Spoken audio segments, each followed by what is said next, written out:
নমস্কাৰ মোৰ ইউটিউব চেনেললৈ আজি স্বাগতম। আজি মই মোৰ ইউটিউব চেনেলত বনাব ওলাইছোঁ বেচনৰ ফুলৰি কেনেদৰে বনায়। প্ৰথমে লাই শাক ল'ব, লাই শাকটো সৰু সৰুকৈ সিঁচি কাটি ল'ব। তাৰপিছত ইয়াত দেখিছেনে পিঁয়াজ আৰু জলকীয়া সৰু সৰুকৈ কাটি লৈছোঁ। তাৰপিছত প্ৰথমে মই পিঁয়াজ জলকীয়া তাৰপিছত এতিয়া নিমখ দিছোঁ, হালধি দিছোঁ, তাৰপিছত চাট মছলা দিছোঁ।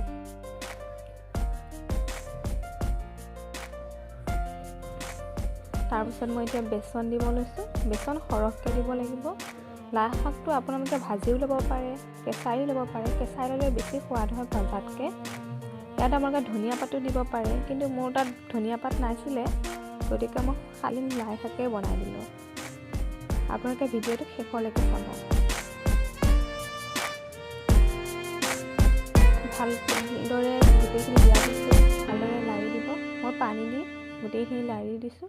লাৰি দি অলপ ঢিলা কৰি লৈছোঁ। তাৰপিছত এয়া ফ্ৰাই কৰি ল'লোঁ।